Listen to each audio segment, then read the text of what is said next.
काबिल होकर भी कामयाब नहीं हुआ, काबिल होकर भी कामयाब नहीं हुआ। एक और नया प्रयास करूंगा, एक और नया प्रयास करूंगा। एक साल और बीत गया, एक साल और बीत गया।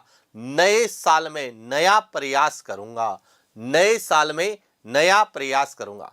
सही साथियों कि 2025 आप सभी के लिए एक नया वर्ष, प्रयास का वर्ष हो, सफलता का वर्ष हो, मंजिल पाने का वर्ष हो और आपको आपकी सफलता तक, आपको आपकी मंजिल तक, आपको आपके लक्ष्य तक पहुंचाने के लिए एलएम ज्योग्राफी लेके आया है यह net JRF 2025 geography theory plus MCQ batch, जिसमें ज्योग्राफी से संबंधित जितने भी टॉपिक, चाहे वह भौतिक भूगोल के हैं, चाहे वह समुद्र विज्ञान के हैं, जलवायु विज्ञान के हैं या फिर मानव भूगोल के हैं, आर्थिक भूगोल के, जिनके प्रश्न विशेष रूप से नेट जेआरएफ के अंतर्गत फर्स्ट ग्रेड में, सेकेंड ग्रेड में, असिस्टेंट प्रोफेसर में, टीजीटी पीजीटी में, रीट में, जिस भी एग्जाम में ज्योग्राफी पूछी जाती है, हर एक टॉपिक का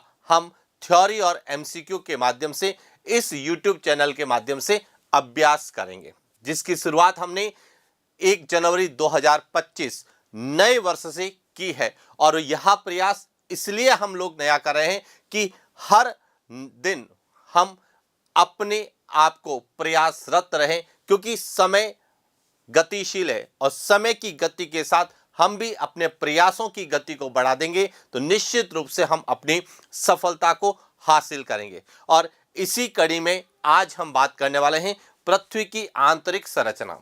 और पृथ्वी की आंतरिक संरचना में हमने पहले अध्ययन किया था कि पृथ्वी की आंतरिक संरचना जो है वह कैसी है। तो देखिए, पृथ्वी की जब हम आंतरिक संरचना की बात करते हैं तो पृथ्वी की आंतरिक संरचना अलग अलग परतों में है, जिन्हें क्या कहा जाता है?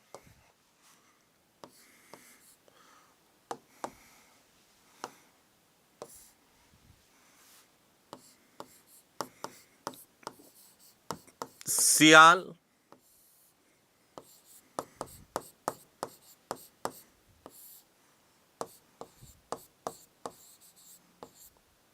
नीफे कहा जाता है या फिर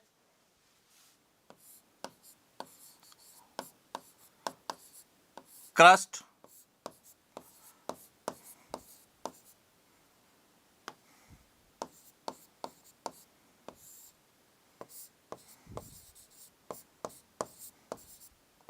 मेंटल और क्रोड कहा गया है।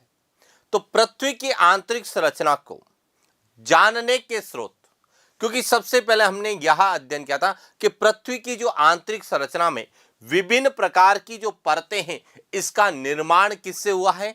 तो अधिक तापमान के कारण विभेदन की क्रिया से इन परतों का निर्माण हुआ।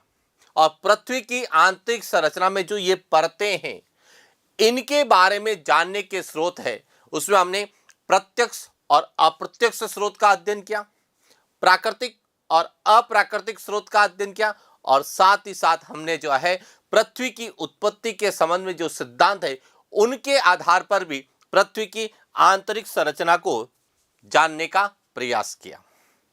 उसी श्रृंखला में जब हमने पृथ्वी की आंतरिक संरचना को जानने के अप्राकृतिक स्रोतों का अध्ययन करते हैं, कौन से हैं? दबाव, घनत्व और तापमान। यह किस तरह से पृथ्वी की आंतरिक संरचना को जानने के अप्राकृतिक या अप्रत्यक्ष स्रोत हैं और इनके आधार पर पृथ्वी की आंतरिक संरचना के बारे में हम कैसे जो है जानकारी प्राप्त कर सकते हैं, उस पर हम बात करेंगे। और साथ ही वहां से क्या प्रश्न बन सकते हैं, किस प्रकार से प्रश्न पूछे जा सकते हैं, उस पर हम विस्तार से चर्चा करेंगे। तो शुरुआत करते हैं आज के सेशन की।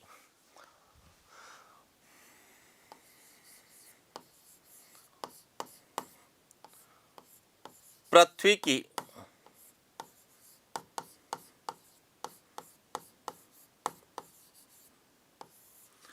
आंतरिक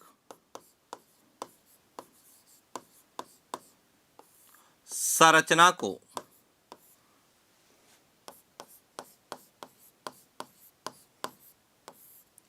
जानने के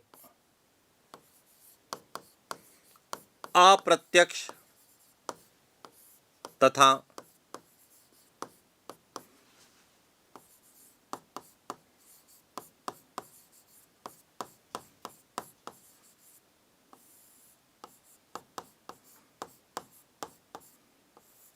अप्राकृतिक स्रोत कि जो पृथ्वी की आंतरिक संरचना है, इसको जानने के अप्रत्यक्ष और अप्राकृतिक स्रोत कौन से हैं? और जब हम अप्रत्यक्ष और अप्राकृतिक स्रोतों की बात करते हैं तो तीन प्रमुख स्रोत हैं। कौन कौन से?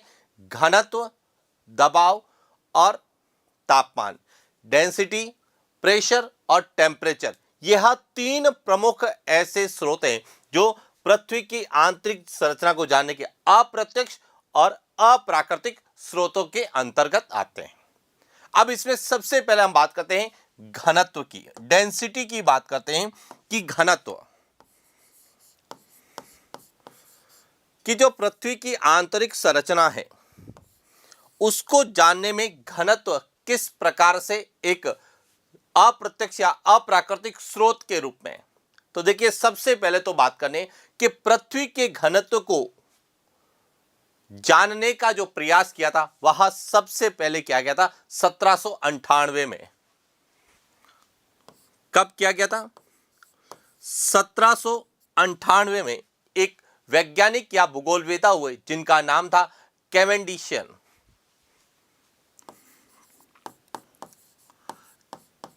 कैवेंडिशन नामक एक भूगोलवेदा या वैज्ञानिक थे जिन्होंने पृथ्वी के घनत्व को जानने का सबसे पहला प्रयास किया था। और इन्होंने किस आधार पर किया था?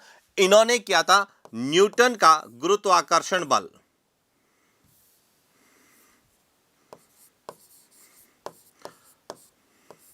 न्यूटन के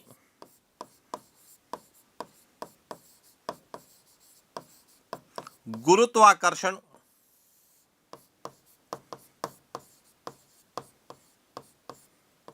सिद्धांत, इसके आधार पर जो है इन्होंने पृथ्वी के घनत्व को जानने का प्रयास किया। क्लियर? और इन्होंने जब पृथ्वी के घनत्व के बारे में जानकारी प्राप्त की तो इन्होंने बताया कि पृथ्वी का जो घनत्व है वह जल के घनत्व का 5.48 गुना है, अधिक है। यानी कि जल के घनत्व से पृथ्वी का घनत्व क्या है? ज्यादा है। और इसीलिए पृथ्वी जो है सौर मंडल का सबसे भारी ग्रह है। तो यह ध्यान रखना, सौर मंडल में जब हम ग्रहों की बात करते हैं, सूर्य और सूर्य के चारों ओर चक्कर लगाने वाले ग्रह की, तो उन सभी ग्रहों में सबसे ज्यादा घनत्व किसका है? पृथ्वी का है। इसीलिए हम कहते हैं कि सौर मंडल का सबसे भारी ग्रह कौन सा है? तो वह पृथ्वी है। तो अब यहां से सीधा प्रश्न पूछेगा कि पृथ्वी का औसत घनत्व कितना है। तो देखिए, यदि हम बात करें पृथ्वी के औसत घनत्व की,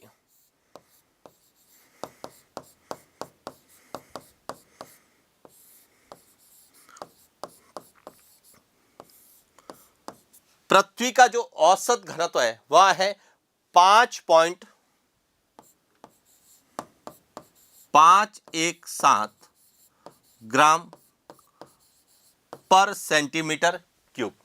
पहला पॉइंट तो क्लियर हो गया कि पृथ्वी का जो है औसत घनत्व कितना है। तो पृथ्वी का औसत घनत्व कितना है? 5.517 ग्राम पर सेंटीमीटर क्यूब। यानी कि सामान्यतः लिखा जाता है 5.5 या 5.51 लिखा जाता है। तो पहला पॉइंट तो क्लियर हो गया। ये ध्यान रखना, ये डायरेक्ट प्रश्न पूछा जाता है कि पृथ्वी का औसत घनत्व कितना है। लेकिन पृथ्वी जो है वह विभिन्न परतों में है। तो जो सबसे ऊपरी परत, जिसे हम क्या बोलते हैं? क्रस्ट कहते हैं। तो क्रस्ट का जो औसत घनत्व माना गया है, ऊपरी परत का जो घनत्व है वह कितना है?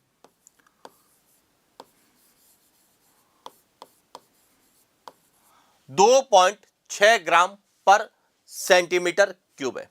जबकि पृथ्वी के जो आंतरिक भाग का जो घनत्व है वह लगभग कितना है?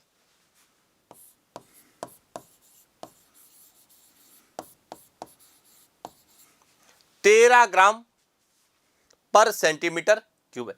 अब इसका मतलब है कि पृथ्वी का जो है ऊपरी भाग का घनत्व कम है और पृथ्वी के आंतरिक भाग का घनत्व क्या है, ज्यादा है। अब सीधा सा प्रश्न यहां से बनता है कि पृथ्वी की सतह से, जब हम पृथ्वी की सतह से धरातल की ओर आते हैं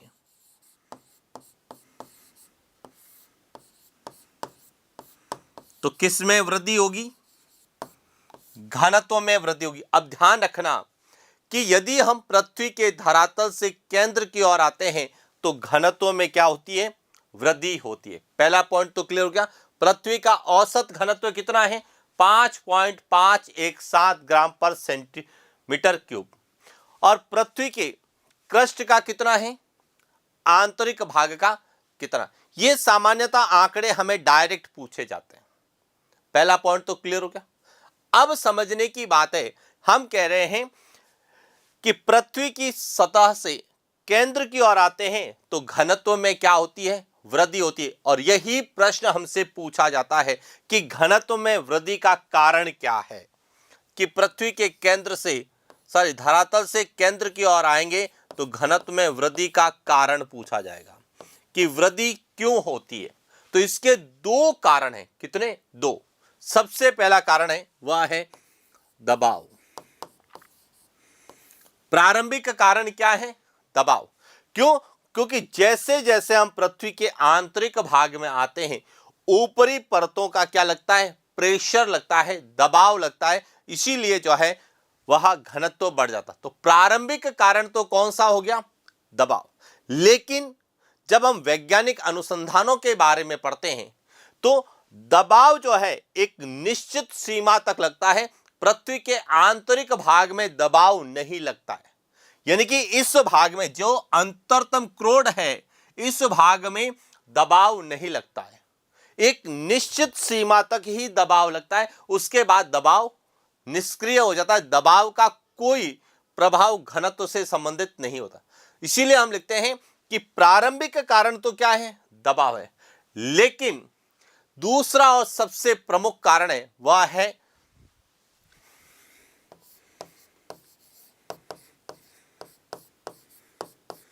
अंतरतम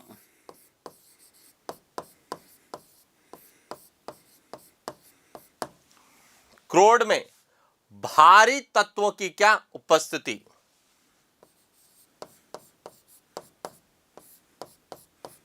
भारी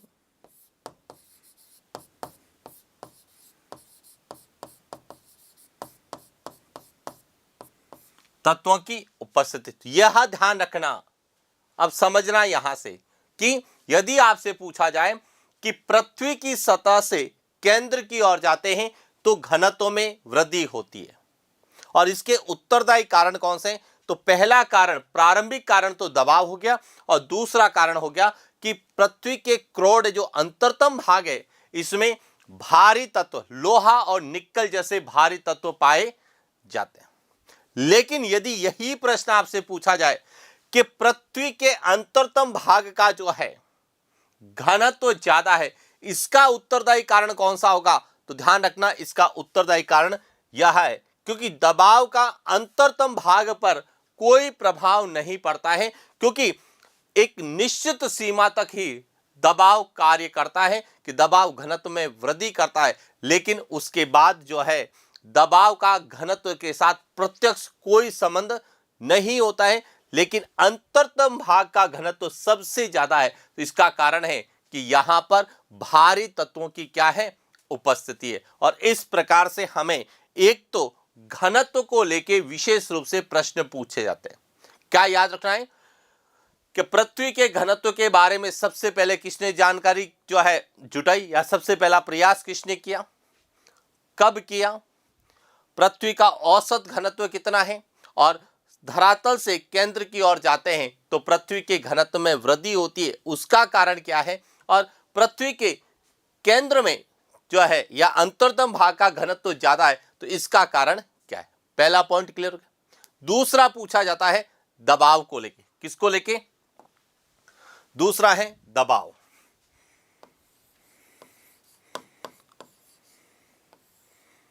प्रेशर। अब दबाव क्या होता है? दबाव का मतलब है कि कोई भी सतह है उसके इकाई क्षेत्रफल पर जो लंबवत कार्य करने वाला बल होता है उसे क्या कहा जाता है? दबाव, प्रेशर कहा जाता है। प्रेशर का मतलब होता है कि कोई भी सतह है, यह सतह है, इस सतह के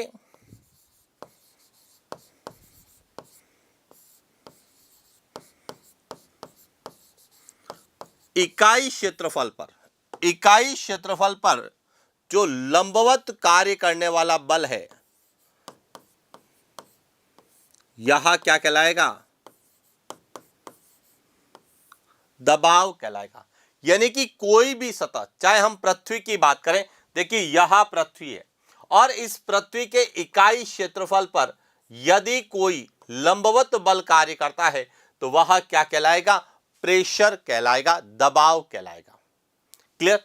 अब यहां पर समझने की बात है कि पृथ्वी का जो ऊपरी भाग है, पृथ्वी का जो ऊपरी भाग जिसे हम क्या बोलते हैं?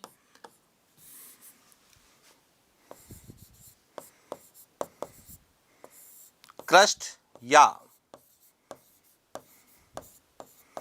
भूपरपट्टी कहते हैं और स्वेज के वर्गीकरण के अनुसार उसे क्या कहा गया? सियाल कहा गया।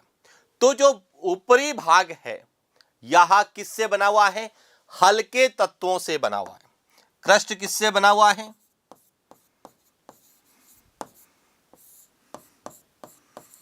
हल्के तत्वों से बना हुआ है, इसीलिए यहां पर जो है दबाव क्या होगा? कम होगा। पहला पॉइंट क्लियर कि पृथ्वी का जो ऊपरी भाग है वह हल्के तत्वों से बना है और हमने कहा है कि पृथ्वी की आंतरिक संरचना है वह तापमान की अधिकता के कारण विभेदन की क्रिया हुई और हल्के तत्व ऊपर की ओर और भारी तत्व नीचे की ओर जमा होने से पृथ्वी के अंदर जो है विभिन्न प्रकार की परतों का निर्माण हुआ, जिसे हम सियाल, सीमा, नीफे के रूप में या क्रस्ट, मेंटल, क्रोड के रूप में जानते हैं। और क्रस्ट, इसका निर्माण किससे हुआ है? हल्के तत्वों से हुआ है। तो हल्के तत्व होंगे तो उसका घनत्व क्या होगा? कम होगा। और घनत्व कम होगा तो दबाव भी क्या होगा? कम होता है। जबकि जो आंतरिक भाग है जिसे क्या कहा जाता है? क्रोड।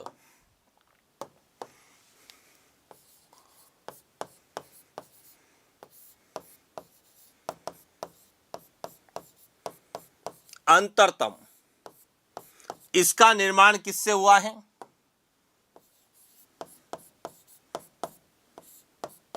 भारी तत्व से हुआ है।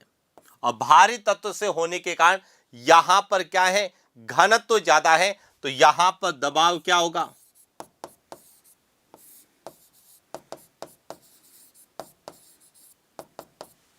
अधिक होता है।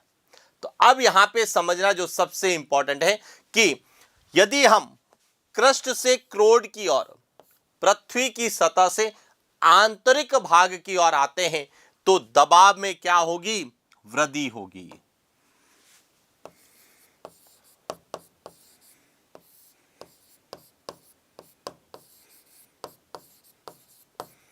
दबाव में क्या होगी? वृद्धि होगी और एक निश्चित सीमा तक ही जो है वृद्धि होगी। यह भी ध्यान रखना कि पृथ्वी के धरातल से यानी पृथ्वी की सतह से केंद्र की ओर आते हैं तो दबाव में वृद्धि होती है। तो इसका कारण क्या है? इसका कारण है कि पृथ्वी की जो विभिन्न घनत्व वाली परतें हैं उसका क्या लगता है? दबाव। और जैसे जैसे घनत्व बढ़ेगा वैसे वैसे दबाव में भी क्या होगी? वृद्धि होगी। तो ये ध्यान रखना कि यदि हम पृथ्वी की सतह यानी कि क्रस्ट से केंद्र की ओर आते हैं तो दबाव में क्या होती है? वृद्धि होती। तो इसका कारण क्या है? इसका कारण है घनत्व में वृद्धि।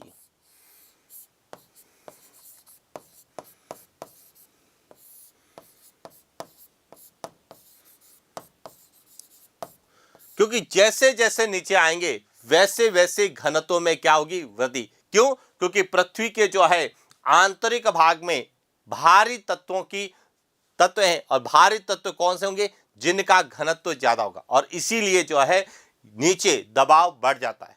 तो ये सबसे पहला और इंपॉर्टेंट है कि पृथ्वी की सतह से यदि हम केंद्र की ओर आते हैं तो घनत्व में भी वृद्धि होती है और दबाव में भी वृद्धि होती है। अब प्रारंभ में घनत्व में वृद्धि किस कारण होती है? दबाव के कारण होती है। लेकिन पृथ्वी के आंतरिक भाग में दबाव में वृद्धि किस कारण होती है? तो घनत्व में, यानी एक दूसरे के यहां पूरक है कि जैसे जैसे नीचे आएगी तो घनत्व में वृद्धि कौन करेगा? दबाव। और दबाव में वृद्धि कौन करेगा? घनत्व। तो इसलिए ध्यान रखना, पृथ्वी के केंद्र से धरातल की ओर आते हैं तो घनत्व में भी वृद्धि होती है और दबाव में भी वृद्धि होती है। क्लियर हो क्या? अब तीसरा कारण है, वह है तापमान। तीसरा कौन सा है?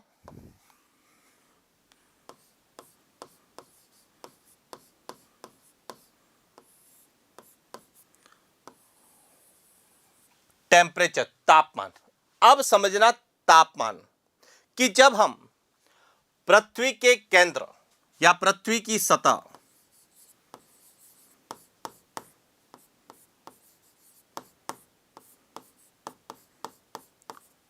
पृथ्वी की सतह से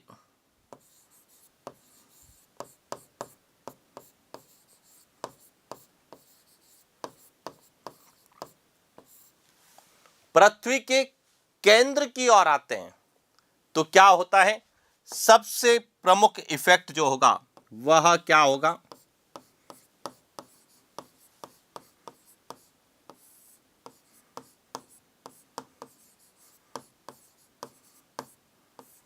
तापमान में क्या होगी? वृद्धि। पहला पॉइंट समझ में आ गया कि जब हम पृथ्वी की सतह से पृथ्वी के केंद्र की ओर आते हैं, यानी कि यदि हम यहां सतह से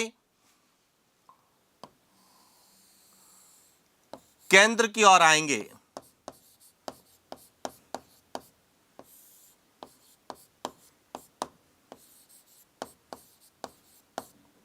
तो तापमान में क्या होती है? वृद्धि होती है। और यहां वृद्धि कितनी होती है? तो सबने पढ़ा होगा कि 32 मीटर की गहराई पर 1 डिग्री सेंटीग्रेड, यानी कि तापमान में वृद्धि कितनी होती है? 1 डिग्री सेंटीग्रेड प्रति 32 मीटर। और इसे ही क्या कहा जाता है? ताप वृद्धि दर कहा जाता है। क्या कहा जाता है?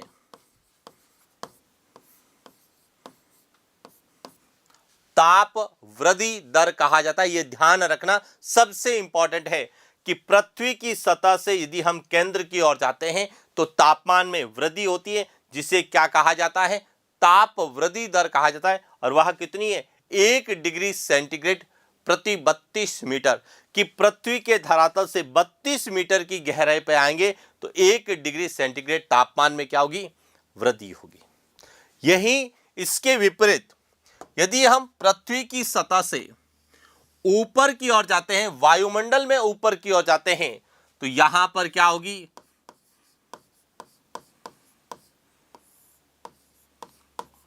तापमान में कमी होगी। जैसे जैसे ऊंचाई पे जाते हैं तापमान में कमी होती है। और कितनी होती है? 1 डिग्री सेंटीग्रेड प्रति 165 मीटर। इसे कहा जाता है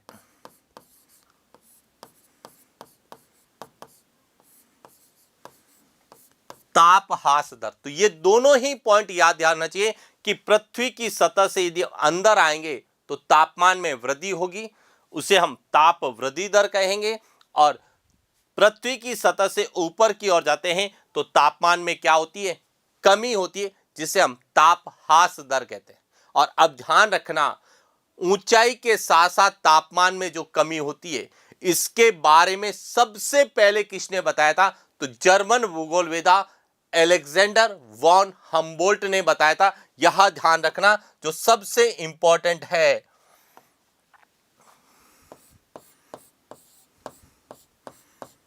यहां नोट कर लेना कि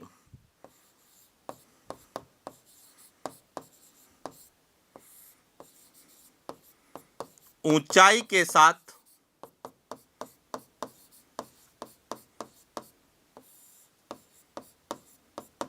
तापमान में क्या होती है? कमी होती है। और इसके बारे में सबसे पहले किसने बताया था? जर्मन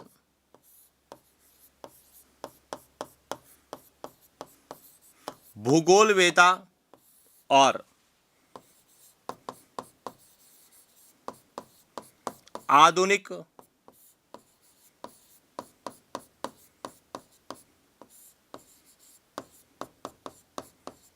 भूगोल के जनक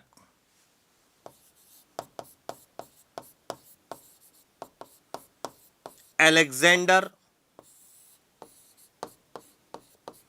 वॉन, सबसे पहले किसने बताया था कि जर्मन भूगोलवेता थे जिन्हें हम आधुनिक भूगोल के जनक कहते हैं, अलेक्जेंडर वॉन हम्बोल्ट। हालांकि एक और जर्मन भूगोलवेता हुए थे जिनका नाम था कार्ल रिटर, उन्हें भी आधुनिक भूगोल का जनक कहा जाता है। लेकिन कार्ल रिटर और हम्बोल्ट, इन दोनों में जब हम तुलना करते हैं तो आधुनिक भूगोल के विकास में सबसे ज्यादा योगदान अलेक्जेंडर वॉन हम्बोल्ट का रहा है, और इसीलिए अलेक्जेंडर वॉन हम्बोल्ट को हम आधुनिक भूगोल का जनक भी कहते हैं। और इन्होंने सबसे पहले बताया था कि जैसे जैसे ऊंचाई पे जाते हैं तापमान में कमी होती है, और इसी के आधार पर उन्होंने 1798 में, कब? 1798 में स्पेन में जो मसेटा का पठार है, यूरोप का एक प्रमुख पठार है मसेटा का पठार, मसेटा के पठार की ऊंचाई का जो है निर्धारण वह इसी के आधार पर किया था, ऊंचाई के साथ साथ तापमान में कमी के आधार पर। साथ ही जब इन्होंने एंडीज पर्वत का सर्वेक्षण किया तो एंडीज पर्वत का सर्वेक्षण किया तब ऊंचाई के साथ साथ तापमान में कमी होने का भी प्रमाण दिया था। और इसीलिए ध्यान रखना कि जब भी आपसे पूछा जाता है कि पृथ्वी की सतह से वायुमंडल में या ऊंचाई पे जाते हैं तो तापमान में क्या होती है? कमी होती है। और यही कारण है कि जो ऊंचे पर्वतीय क्षेत्र हैं, जैसे हिमालय पर्वत है, किलिमंजारो पर्वत है, या अन्य जो ऊंचे पर्वत है, वह बर्फ से ढके रहते। इसका कारण क्या है? इसका कारण है ऊंचाई के साथ साथ तापमान में कमी। लेकिन हम पृथ्वी की आंतरिक संरचना का अध्ययन कर रहे हैं, तो इसीलिए ध्यान रखना कि पृथ्वी की सतह से जब पृथ्वी के अंदर केंद्र की ओर जाते हैं तो तापमान में वृद्धि होती है। और कितनी होती है? 1 डिग्री सेंटीग्रेड प्रति 32 मीटर। अब यहां जो सबसे इंपॉर्टेंट समझने की बात है कि जब हम इस दर से पृथ्वी के अंदर जाएंगे तो तापमान इतना ज्यादा होगा कि कहा जाता है कि 2900 किलोमीटर की गहराई पर पृथ्वी का जो तापमान है वह कितना हो जाएगा? लगभग 25,000 डिग्री सेंटीग्रेड हो जाएगा। किस दर से? इस दर से। इस दर से यदि हम पृथ्वी के अंदर जाते हैं, कहां जाते हैं? पृथ्वी के भीतर जाते हैं। इस दर से हम पृथ्वी के अंदर जाएंगे तो यहां माना जा रहा है कि 2900 किलोमीटर की गहराई पर पृथ्वी का तापमान कितना हो जाएगा? 25,000 डिग्री हो जाना चाहिए। यह किसके आधार पे? इसके आधार पर हम कहते हैं कि यदि पृथ्वी के भीतर ताप वृद्धि दर 1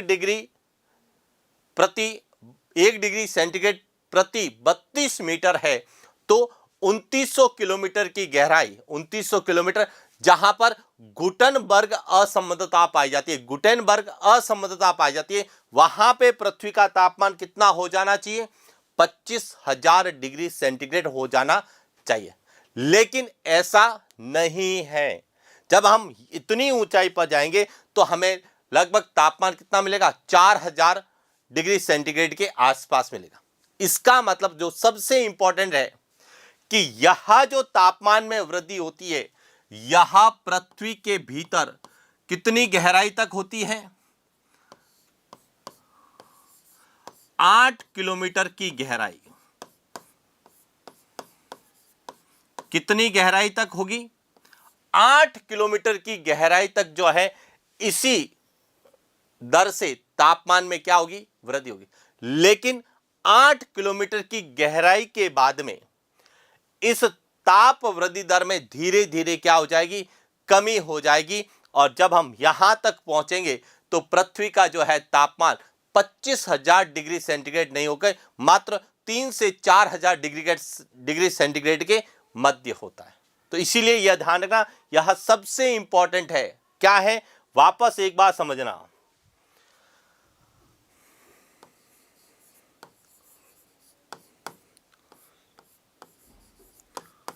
पृथ्वी की सतह, अब समझना कि पृथ्वी की सतह से कहां आ रहे हैं हम,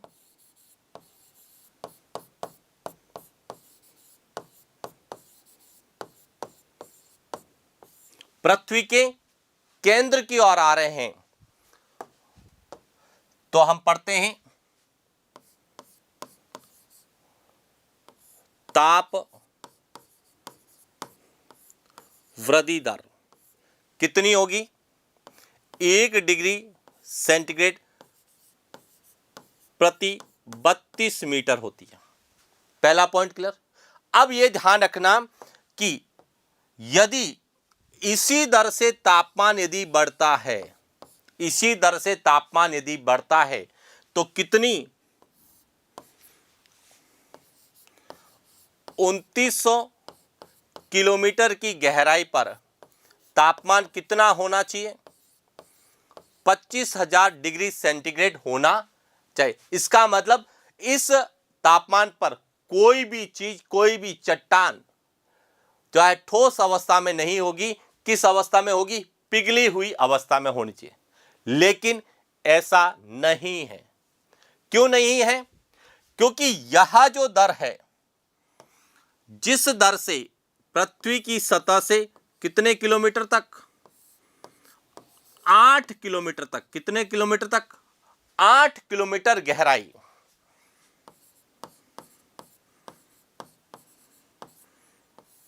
8 किलोमीटर की गहराई तक जो है तापमान इस दर से बढ़ता है।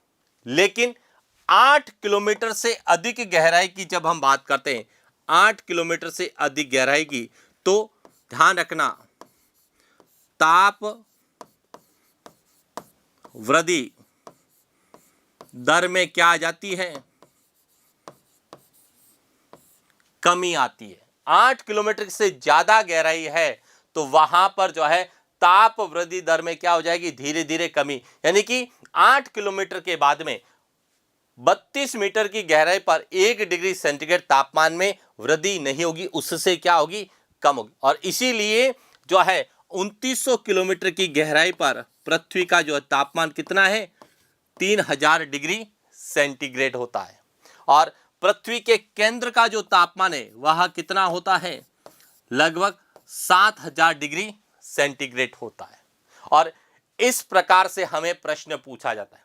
अब एक और पॉइंट जो सबसे इंपॉर्टेंट है कि पृथ्वी की सतह से 8 किलोमीटर की गहराई पर जो ताप वृद्धि दर है वह ज्यादा है।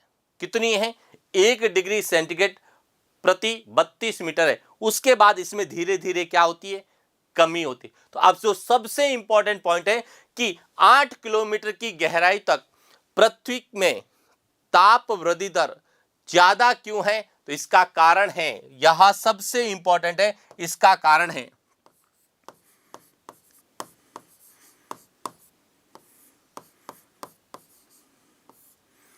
रेडियो सक्रिय तत्व।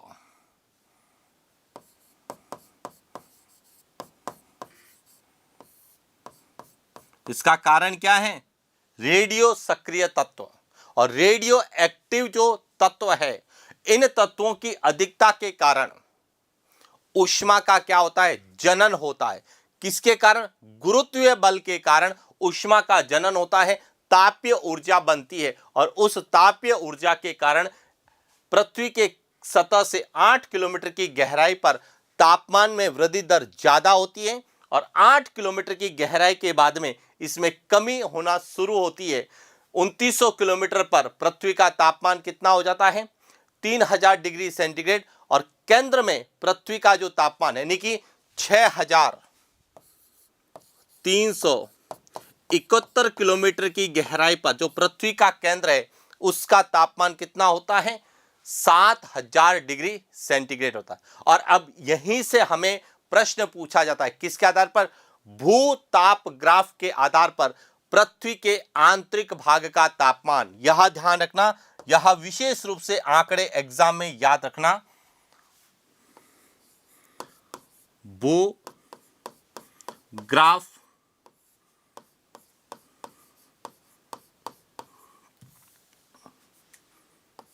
के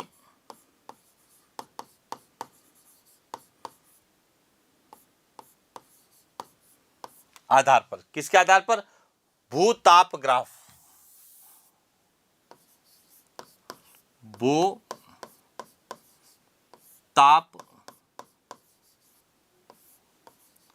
ग्राफ के अनुसार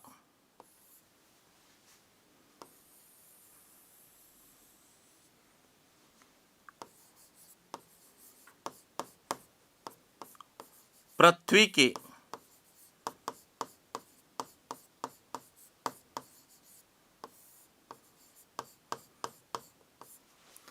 आंतरिक भाग का तापमान कहां कहां है?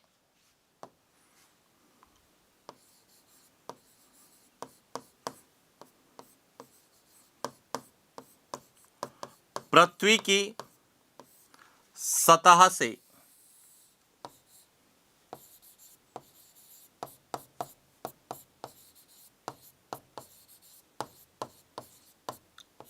पृथ्वी के केंद्र तक। अब यह सबसे इंपॉर्टेंट है और इस ग्राफ को लेके कई बार प्रश्न पूछे जाते हैं। अब कैसे समझना कि जब हम पृथ्वी के सतह से कितने किलोमीटर, 100 किलोमीटर की गहराई पर जाते हैं। कितने? 100 किलोमीटर। पृथ्वी की सतह से जब हम 100 किलोमीटर की गहराई पे जाते हैं तो यहां पर तापमान कितना होता है? 1100 से लगाकर 1200 डिग्री सेंटीग्रेड। कितना होगा? 1100 से 1200, जिसे कहा जाता है मोह असंबद्धता।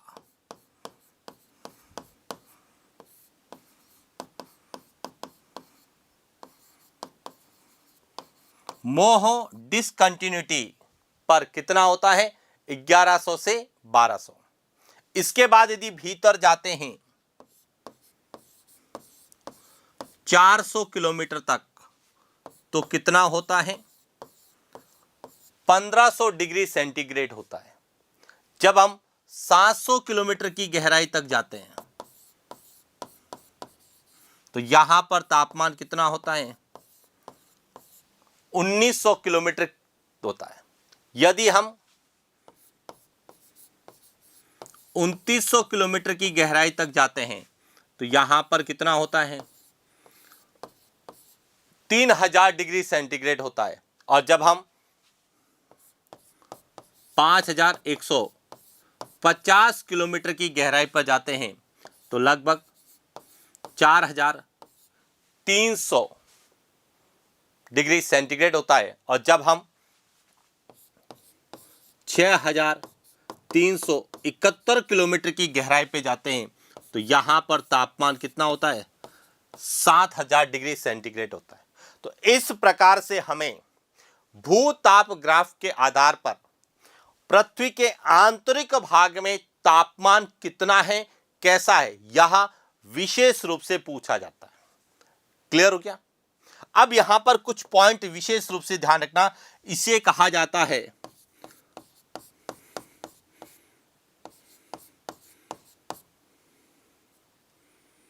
लेहमैन असंबद्धता। यहां पर है गुटेनबर्ग असंबद्धता पर तापमान कितना होता है।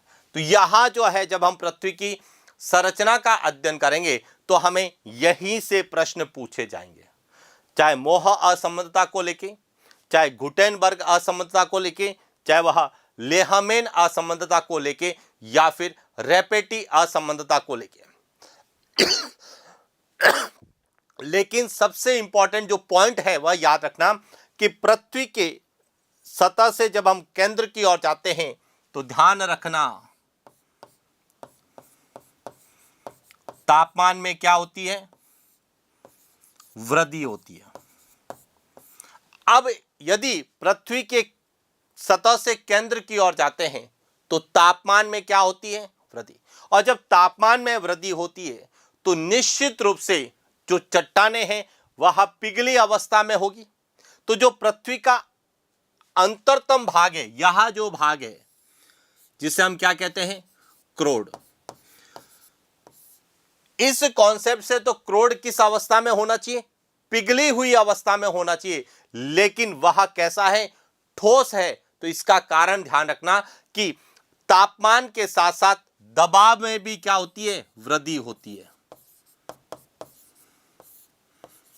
दबाव में भी क्या होती है, वृद्धि होती है।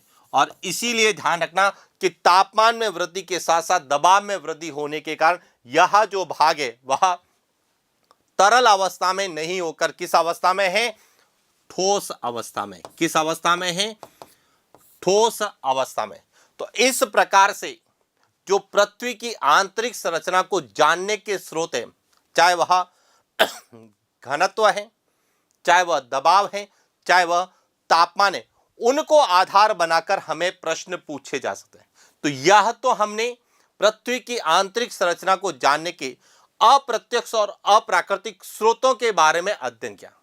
अब इनको लेके प्रश्न कैसे पूछे जाएंगे, तो एक एक प्रश्न पर हम विस्तार से चर्चा करते हैं कि जो हमने पढ़ा है या जो हम पढ़ते हैं इसको एग्जाम में कैसे पूछा जाएगा। तो देखिए, बात करते हैं पहले प्रश्न की। अब पहला प्रश्न आप लोगों के लिए यह सबसे इंपॉर्टेंट है कि पृथ्वी के अंतरतम भाग क्रोड का घनत्व अधिक होने का कारण है। फर्स्ट, दबाव।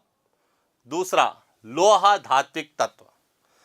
कूट बताना है कि केवल एक सही है, केवल दो सही है, एक व दो दोनों सही है, डी कोई नहीं। अब आपको बताना है कि पृथ्वी के अंतरतम भाग क्रोड का घनत्व अधिक होने का कारण है।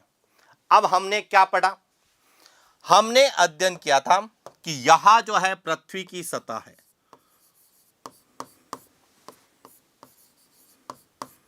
यहां पृथ्वी की सतह है। अब पृथ्वी की सतह से हम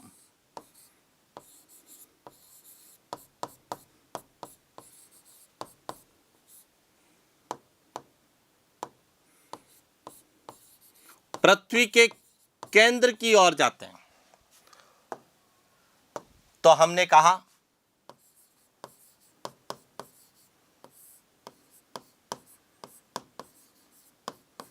दबाव में क्या होती है, वृद्धि। और दबाव में वृद्धि होने के कारण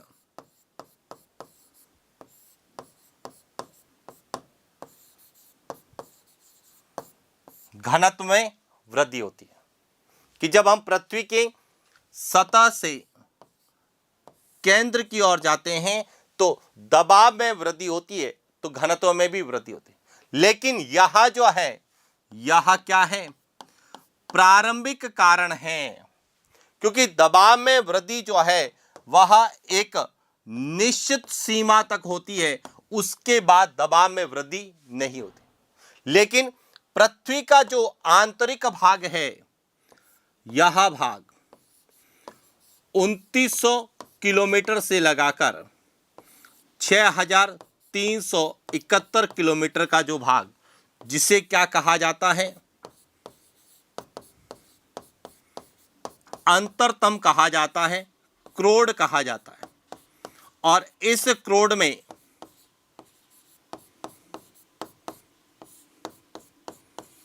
भारी तत्व,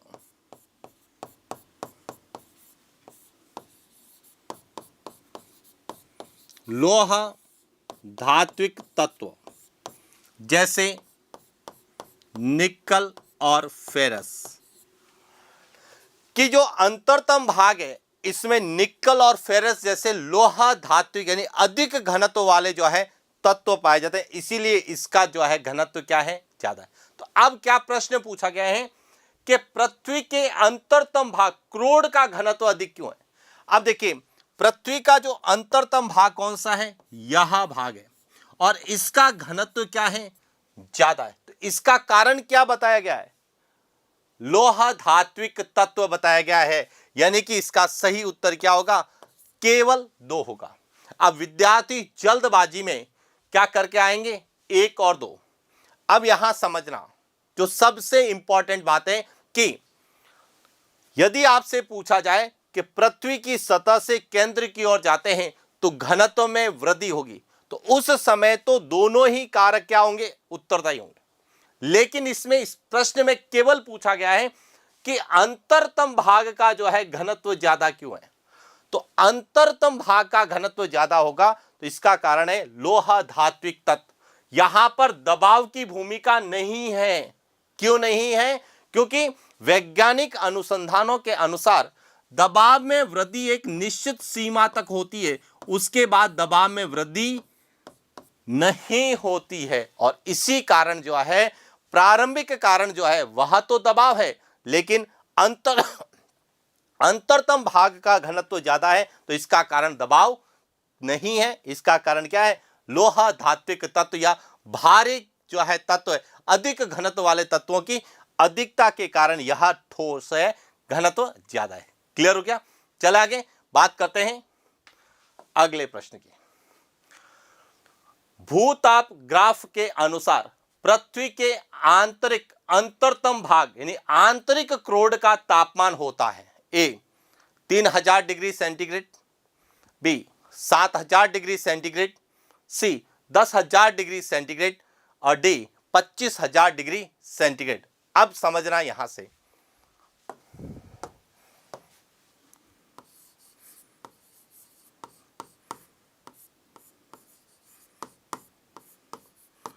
पृथ्वी की सतह से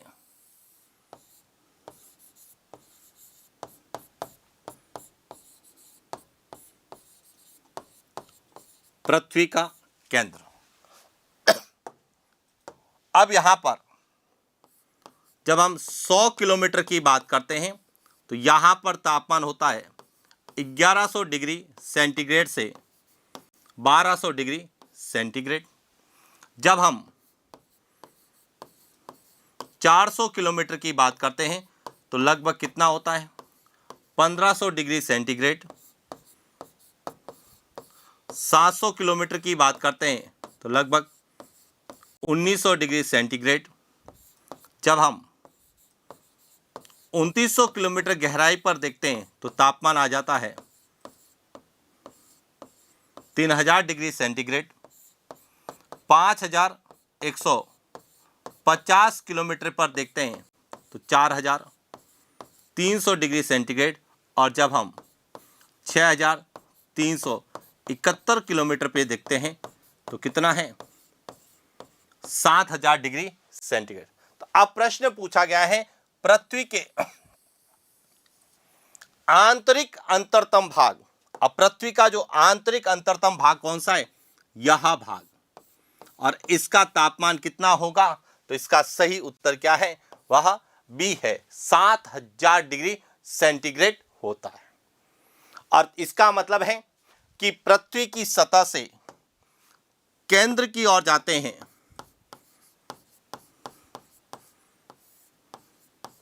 तो तापमान में क्या होती है, वृद्धि होती है, और उसकी दर कितनी है,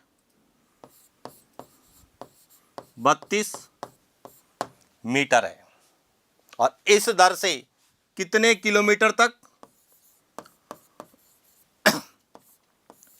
8 किलोमीटर की गहराई तक तापमान में वृद्धि होती है। और इसका कारण क्या है,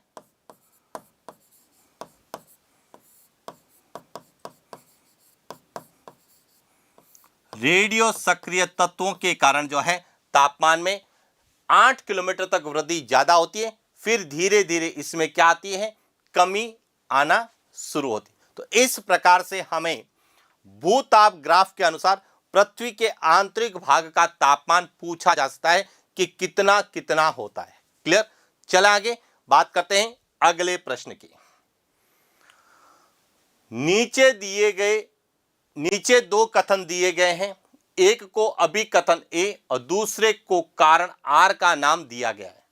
अपने उत्तर का चयन नीचे दिए गए कूट से कीजिए। अब कथन क्या दे रखा है समझना।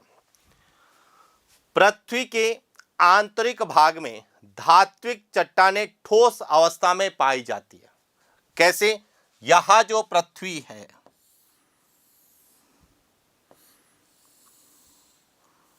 इसके आंतरिक भाग में यह जो भाग है, यह भाग कैसा है, जिसे हम क्या कहते हैं, क्रोड कहते हैं।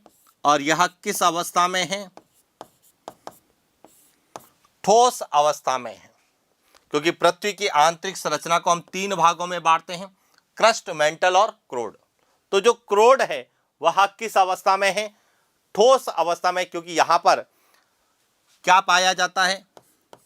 निकल और फेरस, धात्विक ठोस चट्टानें पाई जाती। इसका मतलब है कि यह जो कथन है वह क्या है?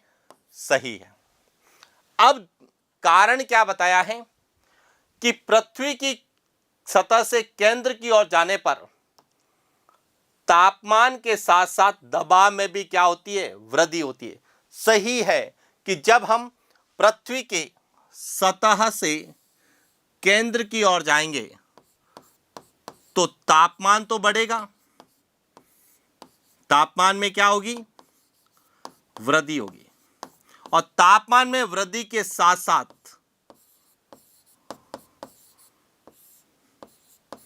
दबाव में भी क्या होगी? वृद्धि होगी।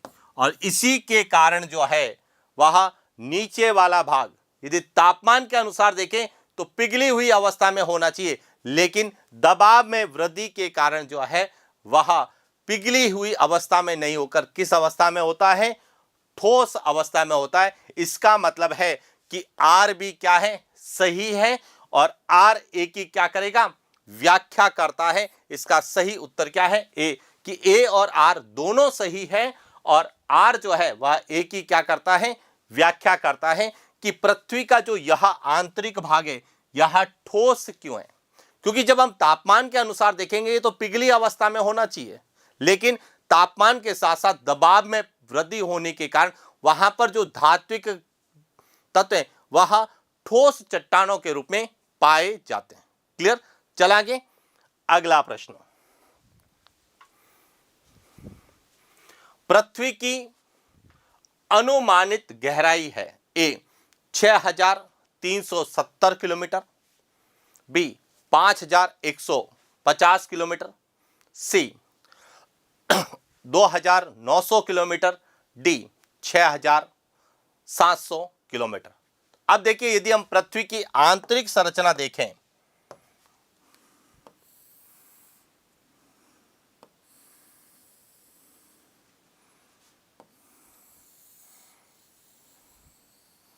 यहां पृथ्वी की आंतरिक संरचना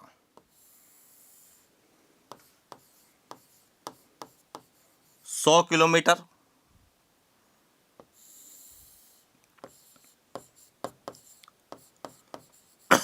670 किलोमीटर, 2900 किलोमीटर, 5150 किलोमीटर और 71 किलोमीटर। यहां है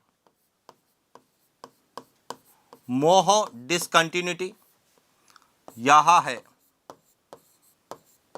रैपेटी डिसकंटिन्यूटी, यहां है गुटेनबर्ग डिसकंटिन्यूटी और यहां है लेहामेन डिसकंटिन्यूटी और यहां है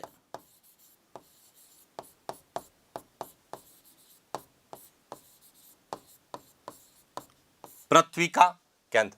अब देखिए, पृथ्वी की अनुमानित गहराई यानी कि पृथ्वी की सतह से पृथ्वी के केंद्र तक की गहराई कितनी है? इसका सही उत्तर क्या है? ए 6370 या 6371 किलोमीटर, जो कि पृथ्वी का क्या है? केंद्र है।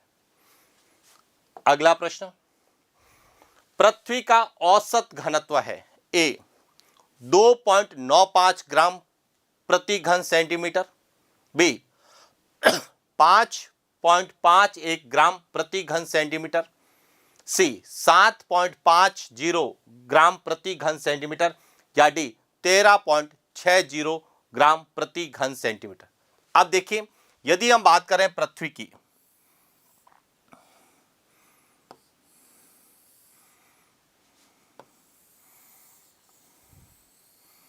यहां पृथ्वी की आंतरिक संरचना है, तो पृथ्वी का जो सबसे ऊपरी भाग है इसे कहा जाता है क्रस्ट, भूपर्पट्टी इसे कहा जाता है मेंटल, प्रावार और इसे कहा जाता है क्रोड।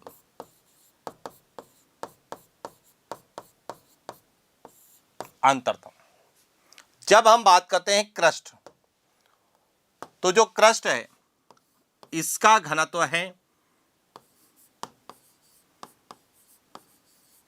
ग्राम पर सेंटीमीटर क्यूब, औसत बता रहे हैं 2.95।